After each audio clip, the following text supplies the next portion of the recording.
지워줘. 교재 없잖아.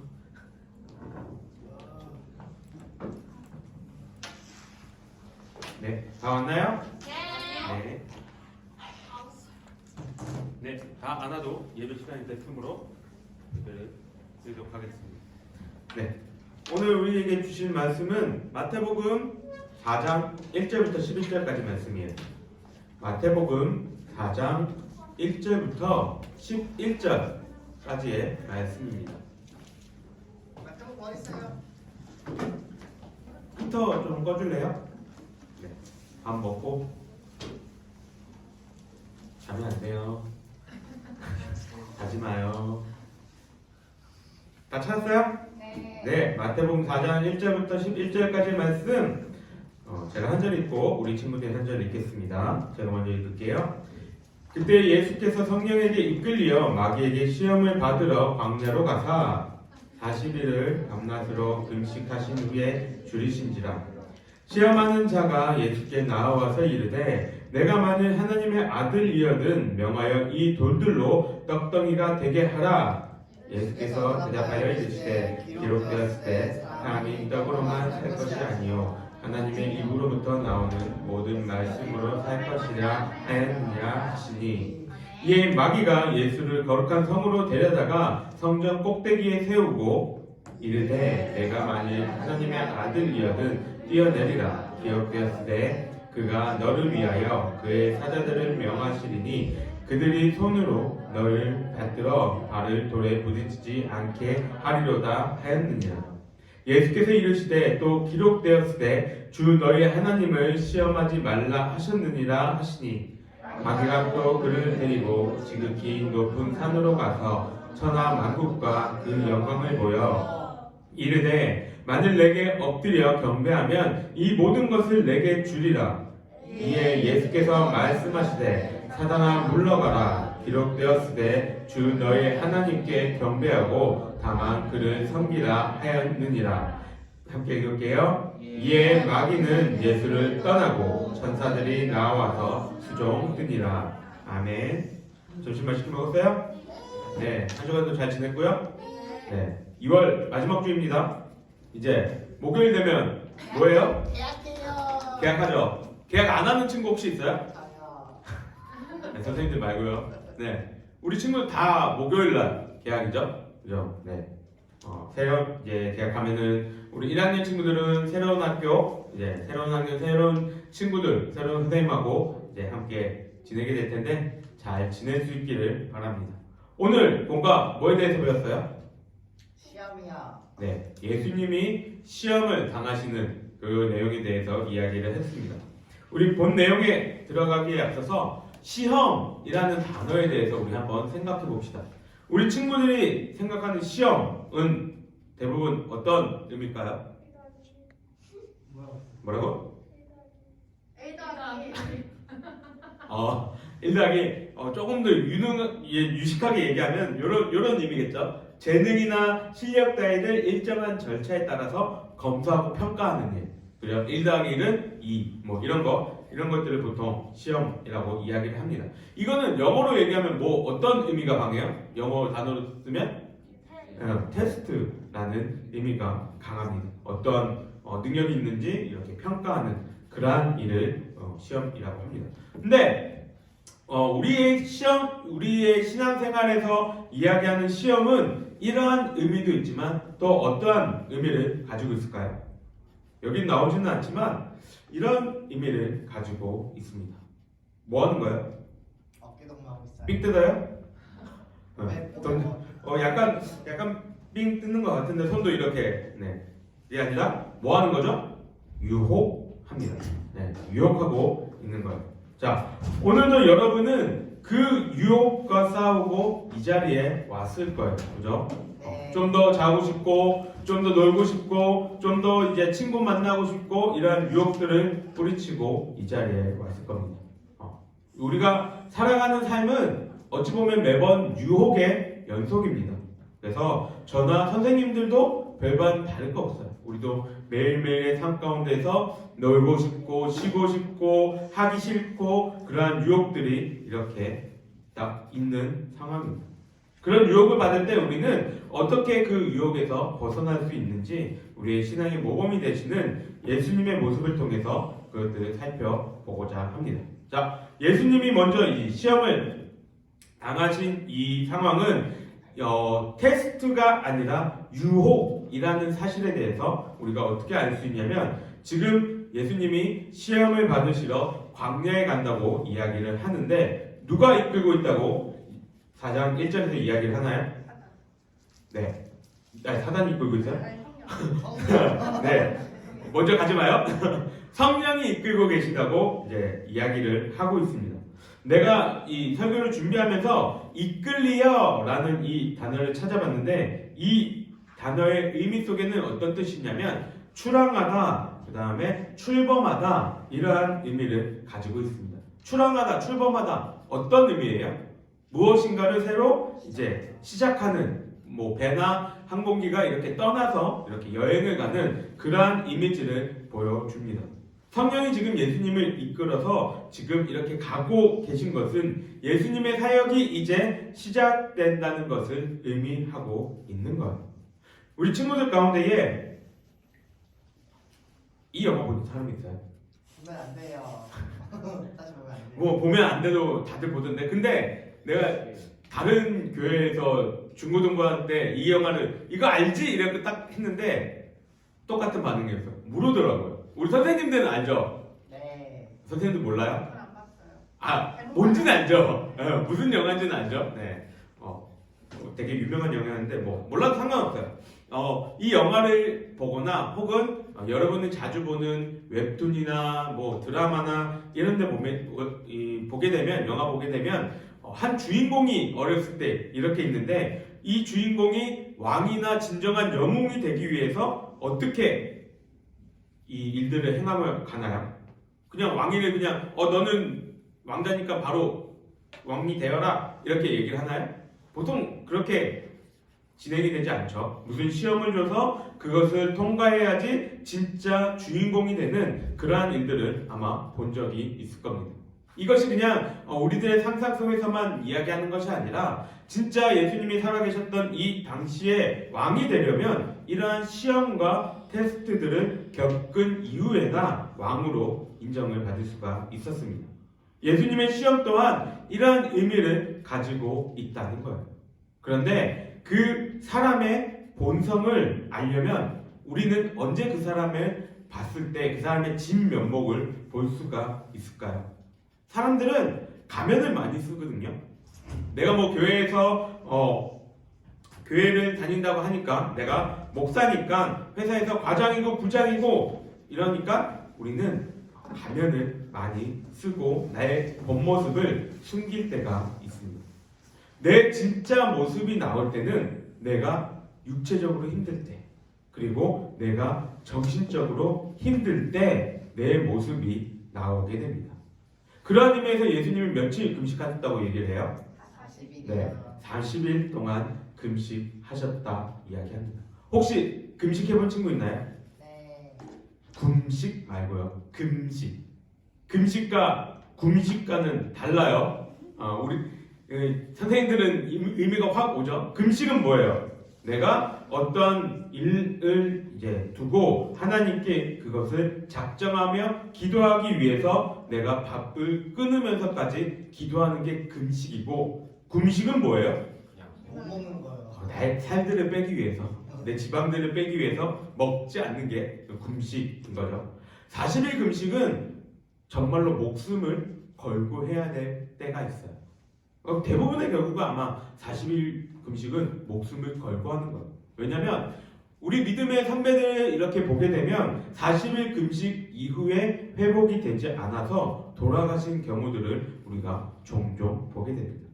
이처럼 우리는 가장 힘들고 어려울 때 시험이 이렇게 다가오게 되는데 우리는 그때 내 진 모습을 볼 수 있다는 거예요.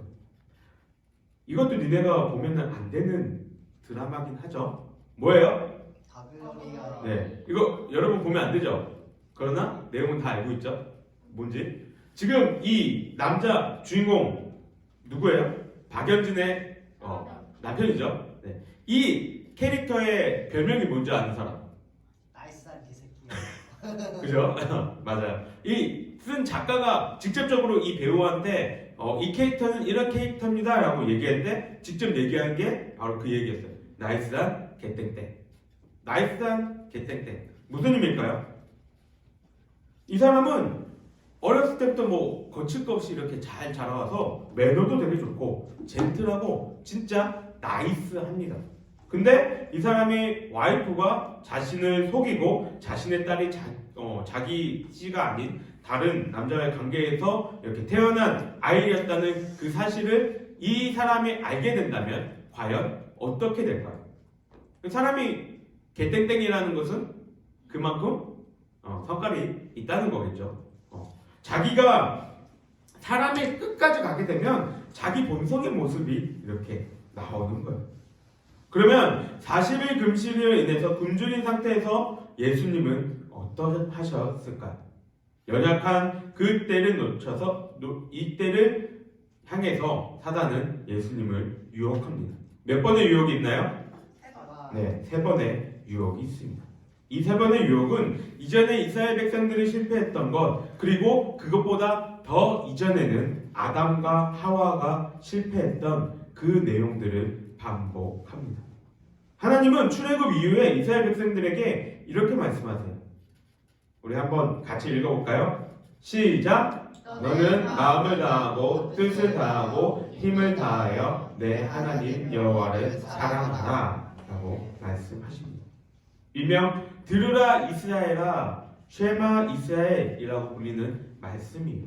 그래서 지금도 유대교에 있는 이스라엘 사람들은 이 말씀을 자기의 팔에 묶고 머리에 묶고 다니며 항상 이 말씀을 외우고 있습니다. 근데 광야 시대의 이스라엘 백성들은 하나님의 이 말씀을 지키는데 실패했다는 거예요. 사단은 2번이나 유혹에 성공한 전적을 가지고 예수님에게도 가서 똑같이 유혹을 합니다. 예수님에게 했던 첫 번째 유혹은 무엇입니까? 사단이 뭐라고 얘기해요? 돌을 떡으로 만들려고 합니다. 아까 앞에서 쭉 얘기했죠. 예수님의 지금 처해 있는 상황은 어떤 상황이에요? 40일 동안 금식하셨어요. 허기가 많이 지셨을 거예요. 그때 돌을 떡으로 만들어 먹자고 합니다. 사단은 예수님을 향해서 내가 만일 하나님의 아들이거든 이라고 말을 해요. 만일이라는 것은 가정이잖아요. 그죠? 그럴 수도 있고 아닐 수도 있다라는 거예요.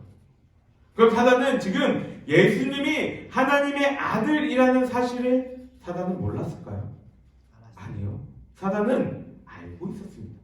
누구보다도 너무나도 잘 알고 있었죠. 이후에 예수님의 사역 가운데서 예수님이 귀신들을 내쫓으실 때 귀신들이 예수님을 향해서 뭐라고 반응하냐면 당신은 하나님의 아들이시니이다 라고 이야기를 해요. 이미 귀신들도 사단들도 다 알고 있는 거예요. 그럼 지금 사단이 여기서 만일 하나님의 아들이거든 이라는 말은 뭐예요? 네가 하나님의 아들인지 아닌지 그걸 보겠다 이걸 의미하는 건가요? 그걸 지금 얘기하는 게 아니에요. 지금 사단은 뭘 하고 있냐면 예수님을 유혹하고 있는 거예요. 어떤 걸 유혹하냐면 내가 하나님의 아들인 것을 보여라 이걸 유혹하는 것이 아니라 하나님과 예수님과의 관계 그 마음을 유혹하고 있는 거예요. 신명기 6장 5절에서 얘기하고 있는 것처럼 마음을 다하고 이것을 지금 유혹하고 있는 거예요. 하나님이 원하시는 그 계획대로 하지 말고 지금 능력을 사용해서 굶주림을 해결하라는 거예요. 네 앞에 있는 그 어려움 하나님의 뜻을 구하지 말고 네가 할 수 있잖아. 네가 스스로 해결해. 유혹하는 거예요. 이 유혹에 대한 예수님의 답변은 뭡니까? 사람은 떡으로만 사는 것이 아니요 하나님의 말씀으로 살아간다고 이야기를 합니다. 우리의 생명은 하나님의 손에 달려있다는 거예요. 생사의 주관자가 하나님이신데 그분과의 관계가 끊어지게 되면 죽은 건데 내가 지금 당장 허기를 해결하는 것 그게 무슨 의미가 있느냐는 거죠. 두 번째 사단의 유혹은 무엇입니까? 성전 꼭대기로 높은 데로 올라가서 뛰어내리라고 이야기를 합니다. 예수님이 사단에게 유혹을 말씀으로 물리치니 사단도 말씀을 가지고 대응합니다. 뭐라고 얘기하나요? 말씀을 보니까 안 다치게 해주신다네. 그러니까 뛰어내려봐.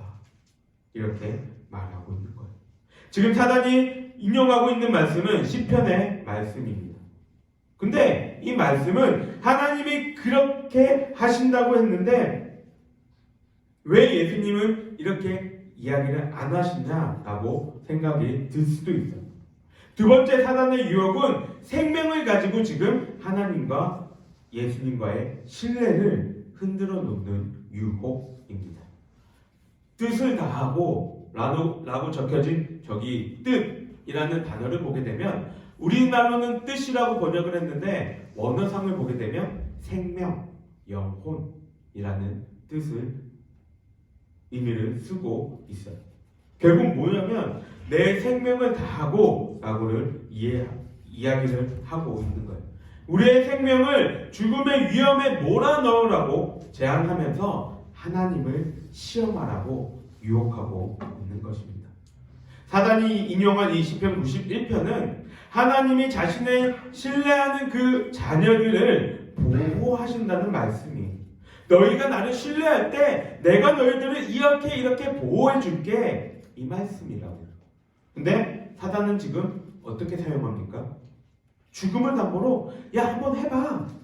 하나님이 보호해 주신다잖아. 한번 뛰어내려봐. 이렇게 유혹하고 있는 거예요. 하나님 믿지 않는 사람들 중에서 이런 말을 하는 사람들이 있습니다. 하나님이 살아계시면 지금 나에게 번개를 봐봐봐 내려보세요. 불은 내려보세요. 봐봐. 아무 일 없잖아. 번개 안 내리잖아. 불 안 내리잖아. 이렇게 이야기하는 사람들이 있어요. 이게 하나님이 안 계셔서입니까? 신뢰의 문제예요.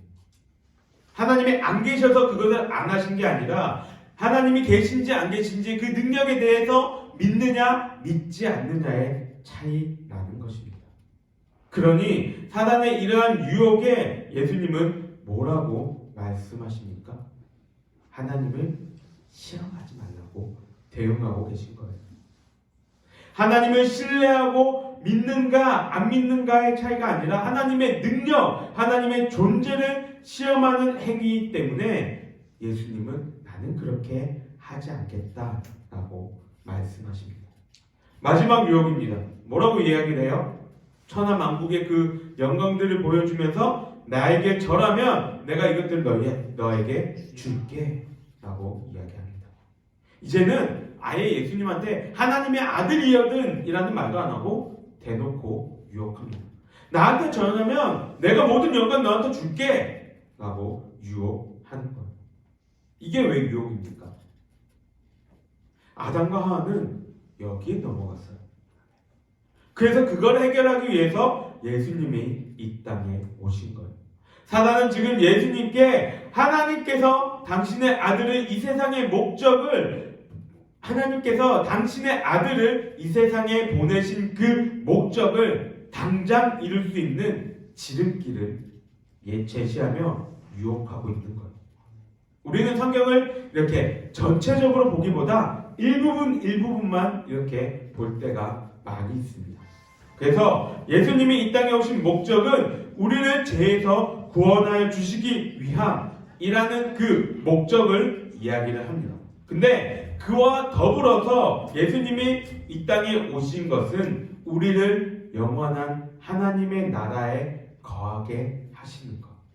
예수 그리스도가 이 땅에 다시 오셔서 그 영광스러운 나라 안에 우리가 함께하는 것. 그것을 위해서도 예수님은 오신 것. 지금 사단은 예수님께 무엇을 유혹하냐면 중간 단계 다 빼고 영광을 이루는 것, 그것만 하자고 이야기를 하고 있는 거예요. 어차피 이 세상은 심판 전까지 사단에게 맡겨진 세상이니까 내가 그거 내줄 테니까 쉽게 가자 유혹하고 있는 거예요. 근데 이거에 대한 조건은 뭡니까? 경배의 대상을 바꾸래요. 예배의 대상을 바꾸라고 이야기를 합니다. 아담과 하와 그리고 그들로 인해 죄와 내 자아가 주인이 되어버린 우리뿐만이 아니라 사단은 이제 예수님까지 그 삶의 주인을 바꾸라고 유혹하고 있는 거예요. 예수님은 사단의 이 유혹을 물리치시고 하나님만을 섬길 것임을 선포하심으로 이 시험은 마무리가 됩니다. 여러분, 성경에 나오는 많은 믿음의 조상들은 이러한 시험들을 통과했습니다.